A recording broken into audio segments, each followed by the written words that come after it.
Now, before we go off to bed, we have one last chapter for today. Chapter 11. Roxanne Ritchie was in her apartment talking on the phone to her mother.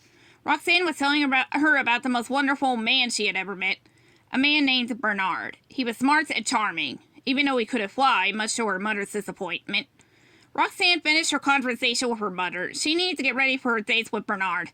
As Roxanne knelt down to put on her shoes, she caught a reflection of the ideal wall in the sliding glass in the door of her balcony. Suddenly, everything came together. Titan. Megamind had created him. Stunned, Roxanne walked out onto her balcony. "Hey, Roxy," someone called out. Roxanne spun around. It was Titan, and he was floating just off her balcony. Roxanne screamed. Let's see. "I usually just scare criminals," Titan told her. "You haven't been naughty, have you?" Roxanne laughed nervously. "I'm totally messing with you. You're funny," Titan exclaimed. Then he grabbed her and took off. "Whoa, where do you think you're going?" Roxanne asked, alarmed. "Oh, am I moving too fast?" Titan asked. "You're probably right. I should probably just rescue you a few times before we get all romantic. Whoops!" And with that, he dropped her in midair. Roxanne fell for about 20 feet before Titan caught her. "Saved it!" Titan shouted. "You are lucky to have such a great hero here." "Don't you ever," Roxanne started. Let's see. Then he punched the hero, quote-unquote, on the chin. Once again, Titan dropped her, and once again, Roxanne plummeted to the ground. And yes, once again, Titan saved her. Titan carried Roxanne in his arms as he flew through traffic. Roxanne was petrified. This guy was totally nuts. "Building ahead!" Roxanne shouted. Titan tossed Roxanne over the building. Let's see. Smashed her to walls and caught her on the other side. Let's see. "Gotcha!" Titan called out. "I'm sorry, what were you saying? I couldn't hear you over the sound of me saving your life." "Put me down right now!" Let's see. Roxanne demanded. "Okay, alright," Titan relented. "Hold on." Titan landed on the roof of Metro City Tower. Finally, he set Roxanne down. "Are you crazy?" Roxanne screamed at him. "I suppose I am a little crazy. About you," Titan answered as he flew upside down. Roxanne backed away. "Who are you? Really?" She wanted Titan to admit to her who he actually was. "Oh, right. Well, prepare to have your mind blown, little lady." Titan pulled off his mask. "Hal?" Roxanne asked. "Yeah, isn't this great?" "That is nothing keeping us apart," Titan told her. "No, it's not great," Roxanne disagreed. "This is anything but great."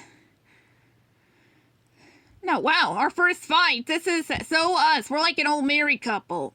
Roxanne needed to set Titan straight. "Look, there is no us, okay? There will never be an us."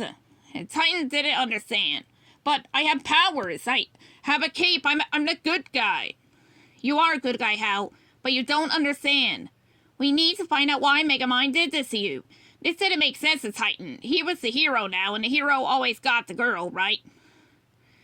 "No, see, Hal, just take a deep breath and listen to me for a moment," Roxanne said, trying to calm him down. "I'm trying to warn you, Hal. It's Titan. Let's see, not Hal." And with that, Titan flew off like a speeding bullet, glass shattering from the side of the building behind him. Meanwhile, Megamind was sitting at a table in a restaurant, waiting for his date to show up. Nervously, he glanced at his watch. Roxanne was late. "Bernard," Megamind heard Roxanne call out. His face brightened. Roxanne raced over to the table, her hair a mess. She apologized for being late. "Wow, your hair looks exciting," Megamind told her. "That's not the only exciting development of the night," Roxanne said, lowering her voice. "Megamind created Titan." Megamind gasped. It's kind of pathetic when you think about it," Roxanne said. "Maybe he's met somebody that's altered his outlook on things," Megamind suggested. "He might be thinking of hanging up the whole villainy thing altogether." "Why would he pick Hal?" Roxanne wondered. "Hal is the worst possible person you could pick. My mind is completely boggled." Let's see. What do you say for the remainder of the evening? We unboggle ourselves to concentrate on something besides Megamind. Heroes at poor judgment? I don't know. Us? Megamind suggested. "I'm sorry, Bernard," Roxanne said. "Of course, you're right. I could use a breather." Roxanne raised her glass. "To Bernard for being the only normal thing in my crazy, upside-down world." Megamind was stunned. No one had ever thought he was normal before. He raised his glass too. "To being normal," he toasted.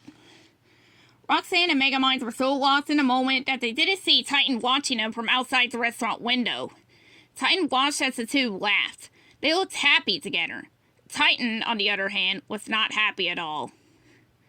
Megamind cleared his throat. He needed to ask Roxanne a very important question. Roxanne? He started. Yes, she replied. Say I wasn't so normal, Megamind began. Let's say I was bald and had a complexion of a, popular primary color as a random, non-specific example. Would you still enjoy my company? Of course, Roxanne answered with a smile. You don't judge a book by its cover or a person from the outside.